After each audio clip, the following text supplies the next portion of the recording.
episode 13 of the R3 podcast. It has certainly been a while since the last episode, but I'm here now and with an actual podcast microphone. It's only taken 4 years. This episode is fantastic. I really enjoyed the subject matter and talking to my two guests, who both had lovely voices. I welcomed Andrew Pepper and Charmaine Doyle as guests on the R3 podcast to talk about the SME market, turnaround, directors, bears in hibernation, and the EV sector. Andrew is head of Special Situations and Restructuring at Evelyn Partners, and Charmaine is a senior manager at Evelyn Partners.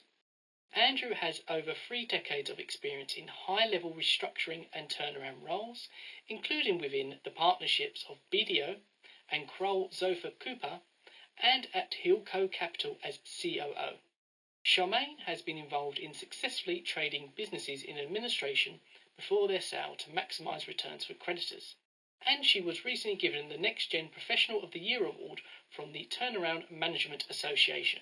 Like with all podcasts, it's important to stress that whilst care has been taken in the preparation of this podcast, it is intended for general guidance only and does not constitute legal advice.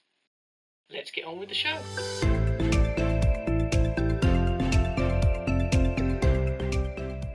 Welcome to the R3 podcast. Thank you both for approaching me about coming on. How are you both? Ben, well, it wasn't raining this morning, so that it was a nice day. Good start to a Monday. I'm well, thank you, Ben. Thank you for having us on. No, thank you for coming on. I'm going to dive straight in, as I appreciate you are both busy. So, Andrew, I understand you have an extensive experience in high-level restructuring and turnaround roles. Could you shed some light on the key differences between restructuring and insolvency and how you navigate those paths? Ben, right. I think there's actually 3 parts to this.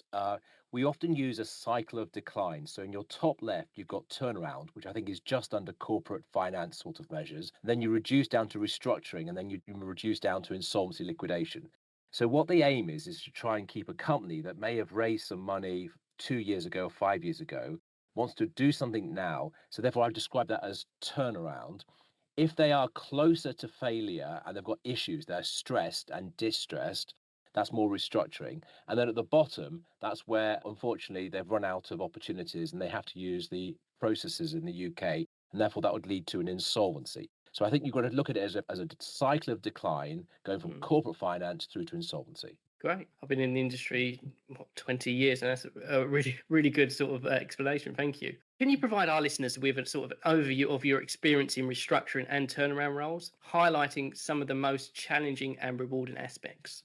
I think a nice way to describe this is probably using small, medium, and large examples. So small is I dealt with a wood business that was turning over about £5 million. The directors and the business had been there for many, many years. To be honest, things had got stale. The bank had got fed up. And therefore, the turnaround on that case was actually just reappraising the bank and the directors about the joy of the business, showing where the attributes could be turned around, and where ultimately it took a light touch to say to the stakeholders, there's a great business here. It's slightly buried. We've slightly lost our way, but we could actually turn this around if we do A, B, and C. A medium-sized business is, say, one we dealt with, which was a construction business, a 30 million turnover. There, they basically had a bank that was basically had lender fatigue, i.e., it had been promised various exit routes, been promised various restructurings, and nothing had really happened. So there we went in to help the management, the shareholders, and the bank actually get into a room and understand one another and get a solution. And the solution was remove the bank. But the bank had been told many times that the bank would be paid off in full. It hadn't happened. So what we went in to do was basically do a hand-holding exercise, a ringmaster exercise, where we found third parties who'd refinanced the bank solvently. We made sure that the company and the directors and the shareholders were comfortable with that. And we put the whole package together in about a month and a half. And that's one of the jobs that I worked on with Charmaine. And we did really, really well. And we got paid quite a large success fee. So no insolvency, even though when we first arrived on the scene, the bank, their IP, and the company were thinking that there was an insolvency. And the final good example is a large business. We actually won Best Turnaround of the Year at the recent Tri Awards for it. It was a 200 million turnover global business in recruitment. There again, it was about the bank having lender fatigue, the directors not really understanding the bank, the directors being very sales orientated and not really working capital orientated. So again, trying to show the bank the truth behind the business and also showing the company why the bank had issues with them. Again, we sat in between, we stopped the administration, and within a year, the business should be valued about 70, 80 million pounds, going from a position where it was about to fail. So I think there's three good examples of real examples, small, medium, large, which should help your listeners. No, thank you very much. Really enjoyed those, and they sound like really interesting cases. I'm going to bring in Charmaine here. So, Charmaine, one of your specialisations is formal insolvency appointments. Could you explain at what stage you and your team are typically brought in to consider insolvency for a company undergoing a turnaround or restructuring? What would actually give directors the best chance of executing a successful turnaround is for advisors to be introduced to the company at least 6, 12 months prior to an emergency shutdown. I know that this sounds risky for directors. Obviously, you don't want to spend too much cash on advisors when you don't have a lot to spare. But this will give your advisors sufficient time to get to know the company and devise and execute a strategy which is best suited to both the company as well as its lenders and other stakeholders. What we're actually seeing in reality is that we're typically brought in when there's little to no cash runway left. And often we meet directors and they tell us during our first meeting with them that they might not be able to make payroll this month or the subsequent month. And when that happens, there's very little time for us to come up with the best strategy. What we see then is that the future of the company would most likely be ceased or would lead into a formal insolvency process, rather than allowing the advisors the time to come up with something that moves upwards from a formal insolvency into the restructuring or the turnaround options that Andrew had mentioned before. Thanks, Charmaine. And could you also share some insights into your experience with insolvency assignments and perhaps contrast the processes used in the UK with those in Australia, please?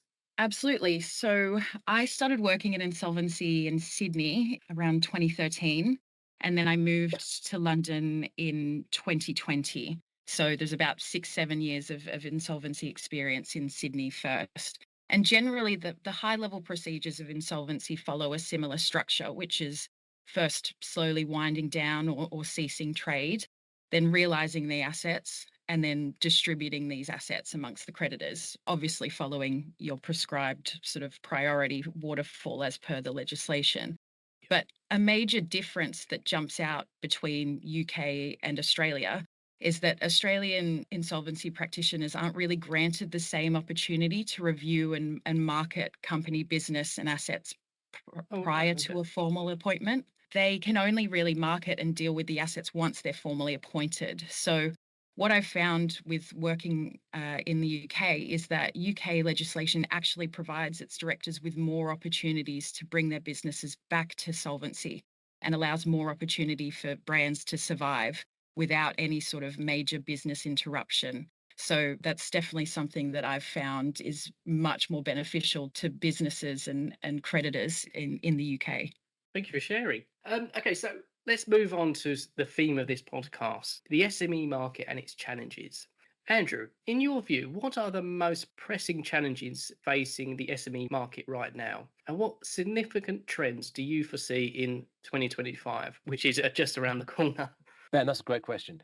I think, given the audience, it's the basics: cash flow, working capital, finding employees. Now, employees, you could argue that trying to pay for your employees is one thing. I've worked a lot in the garage industries, the auto industries. Actually, trying to find a painter, a person who strips down cars, is actually very, very difficult. So, therefore, I think there's a lot of issues where not only can you not afford the painter, but you can't find the painter either.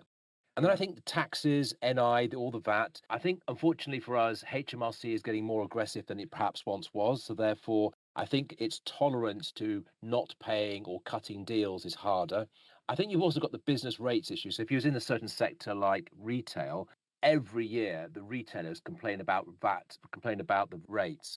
And that's a big thing if you're online versus bricks and mortar. But even if it's not an online versus bricks and mortar, business rates are a perennial issue which do affect people. I think when you look at the SEM, you've got to think about sectors as well. There are certain sectors which are weaker or stronger. I think there's other issues considering that people raised money in the past 5 years and there was some optimism. And unfortunately, that optimism perhaps hasn't been translated into viable businesses. Some of these businesses at the SEM level were set up as startups. They moved to things called scale ups, but they've never quite got out of the just in case, just trying to survive mentality. They haven't found that brilliant deal where they've worked out who is the customer, what's the margin, and the fact that their turnover's profit is very high.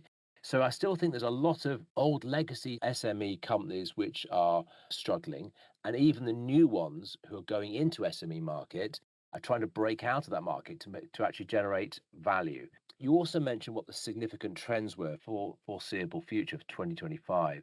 I think my big one again is there's no fat. It's a bit like a bear hibernating. If ultimately you've raised a lot of money or you've put down working capital or net assets into the business and you then hit some choppy water, you'll survive.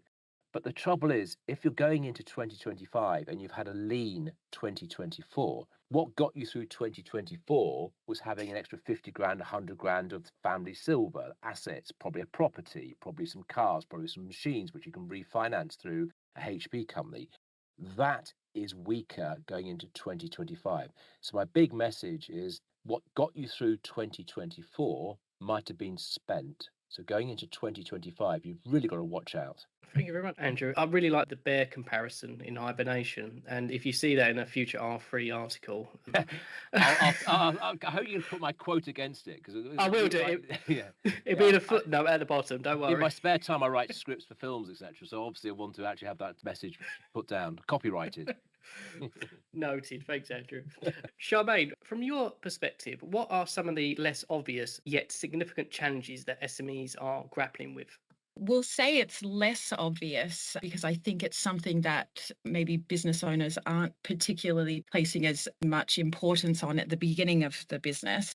But it's really just, and Andrew did touch on it really briefly, is your cash flows, your budgeting, your records. You've got to go back to basics and you need to build the proper foundation so that you can make the correct decisions for your business. As Andrew has said, knowing what trends have worked for your business in one year might not work the following year. So ensuring that you've kept proper records and made proper decisions and you've documented those decisions, it means that if you need to pivot for any reason, you can do so with confidence because you know exactly what you've done in the past. Thank you very much, Charmaine.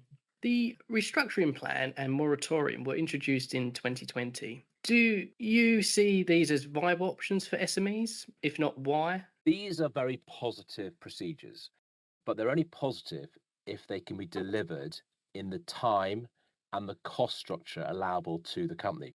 So a very large company can afford the restructuring plans and the moratoriums. SMEs, unless it's a very large SME, would struggle. So for example, with the restructuring plan, a key element of that is the law. And therefore going to court a number of times using a lawyer, it could end up being costing you 150, 175,000 pounds just for the legal side. Then you have to instruct a barrister. And then you'll also have to instruct someone like me, a restructuring professional from an account side. The thing that people don't understand is that if you're trying to do a much more aggressive restructuring plan, then you'll probably have opposition to that, i.e., the counterparty will take to the law and say, I disagree with what you've said. As soon as there is a battle, then your 175,000 of legal costs would go up tremendously because you would be in a legal war against someone else who's not happy with your restructuring plan. So therefore, not only do you have to build up the cost, say, of 175 to 200, you have to build a contingency if you're trying to ram through a difficult and hard restructuring plan because you know the opposition might go to law. So therefore, I think restructuring plans do not work at the moment for SEMs. Moratoriums, if you can get a good quality guy to be the monitor and actually do it in the short term, and you do a lot of the work for the monitor, moratoriums will work for SMMs, but ultimately, again, there's not been many of them because people sometimes don't have a high quality a company that basically can survive by just having a 2 or 3 week period under moratorium. So the conclusion to me is that they should be good, but cost and appropriateness are the key things here. Cool, thank you. Charmaine, do you have any thoughts? Just to sort of piggyback off what Andrew said, the cost and complexity, these are definitely the biggest issues. But Historically, the similar issues were seen with CVA processes. They were always seen as complicated and costly, but as time went on, we saw more CVAs being successfully implemented. And as that happened, a standard procedure for the CVA emerged. So, what we would expect to see for restructuring plans and moratorium procedures is that as time goes along, we may start to see a more sort of template boilerplate process for the restructuring plan and moratorium, which would mean that it could hopefully make it a more efficient process. So even though it might not be an appropriate strategy currently, it may be in future. So I would definitely sort of keep an eye out just to see how these progress as time goes on. Brilliant. Thank you. I mean, it's interesting you mentioned costs. The R3 Technical Committee met last week, and we had two guests from Clifford Chance in Netherlands, and they gave a presentation on the WOA, which is obviously the Dutch equivalent to the restructuring plan. And someone raised the question about difficulties for the use of them in the SME market, and they said exactly you both just said about the costs.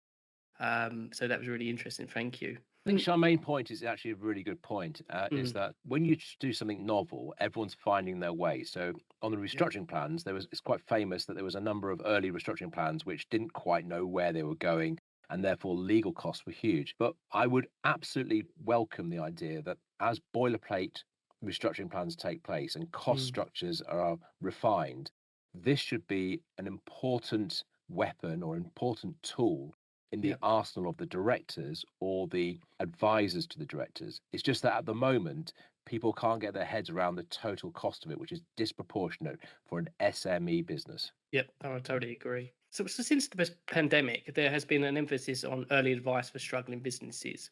Are you finding that directors are seeking advice early in a company's life cycle, or are they still reaching out too late?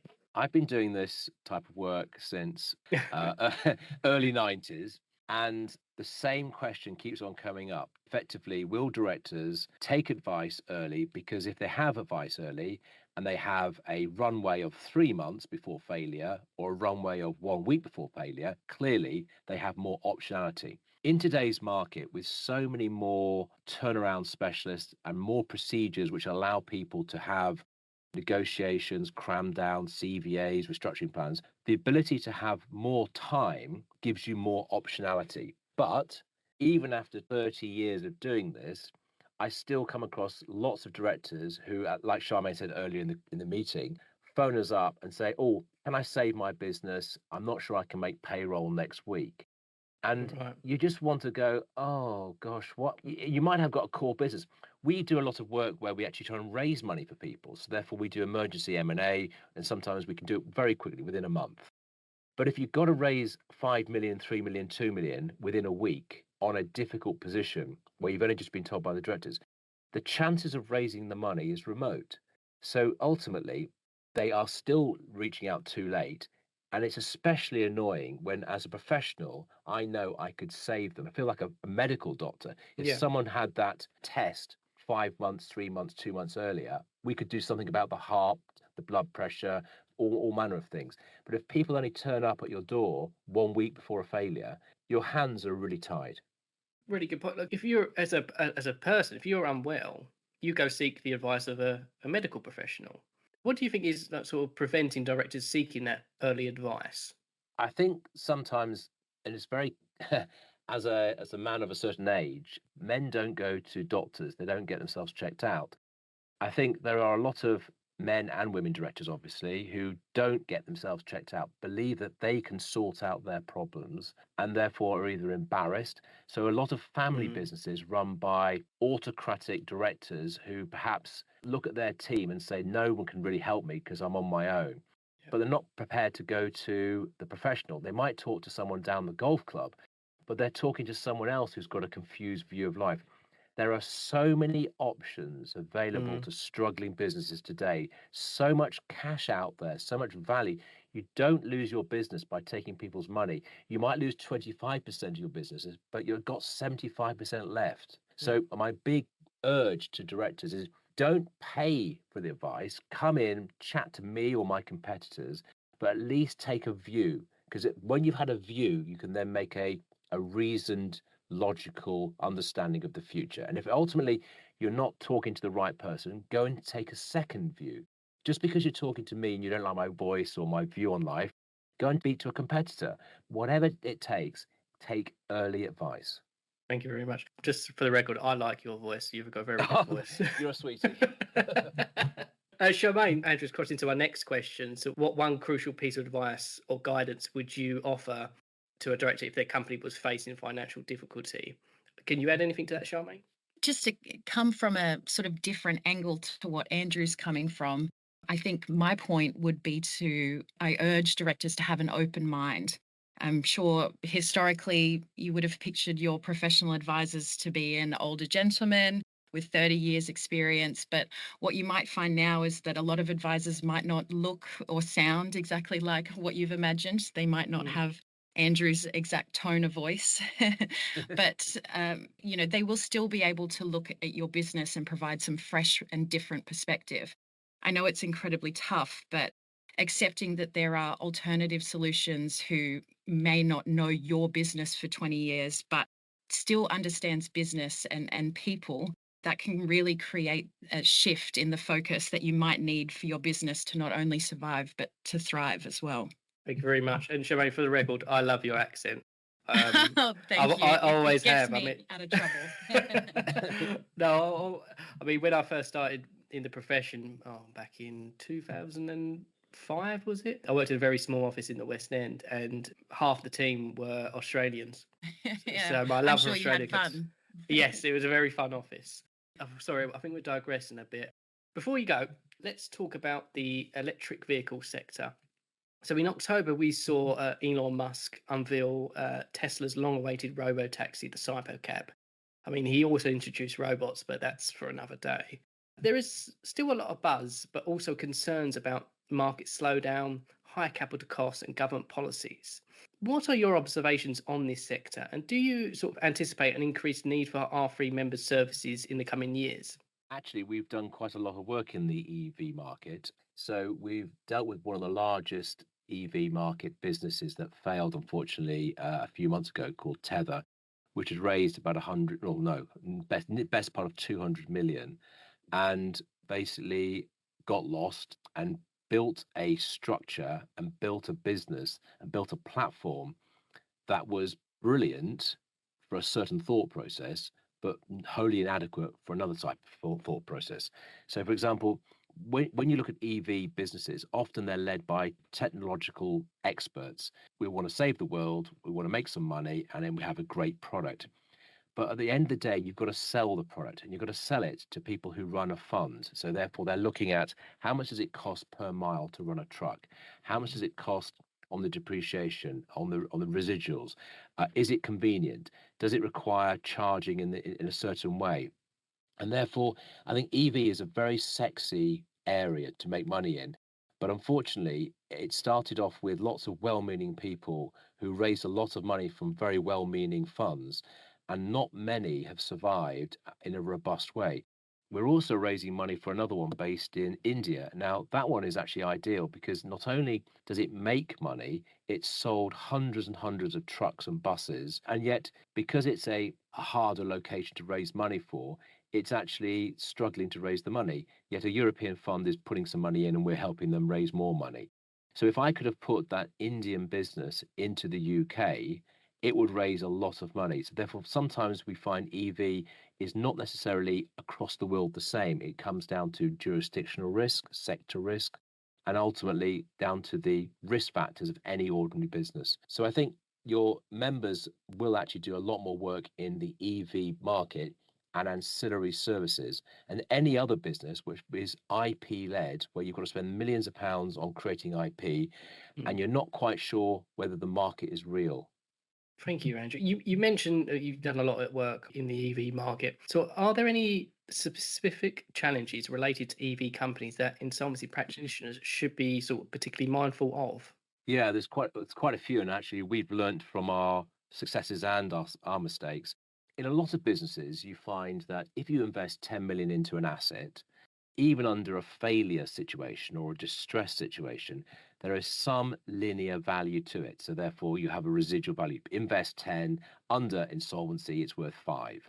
And you can actually predict that. I think with EV and a lot of the businesses that are led by IP, intellectual property, the value of that underlying asset can be unfortunately very low. Now, the reason for this is that technology, if it's working, has value. But if, for example, you spent £30 million on a product and it doesn't quite work yet, trying to convince a new buyer that it's going to work next week, next month, next year, and it's going to cost 1 million, 3 million, 10 million is actually quite a difficult thing to prove. So therefore, they're always going to be quite negative towards it. So therefore, when you're doing a review as an insolvency practitioner or a turnaround practitioner, having a very wide view of what the value could be is actually one of the biggest things to think about. If you've got 2 or 3 people who are hot, love the product, then should have no problem selling it. But if you're trying to show to someone that business which has failed and has cost 30, 40, 50 million and only needs another 5 million, the chances of you actually getting a high value against it is actually very low. A half-built product actually is problematic.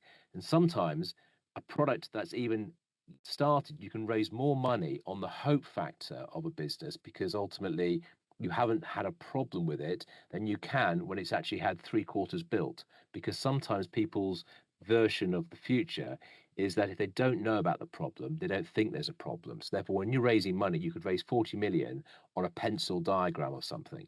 Whereas actually, when you've half built it or 3/4 built it and you've had reality kick in, sometimes you can't find that extra 5 million because unfortunately, people will say, oh, in the last 3-6 months, you've been unable to succeed and therefore have a disproportionately negative view.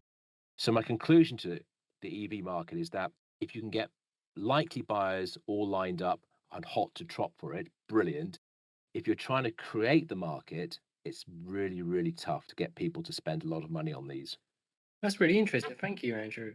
And thank you both, for joining me today.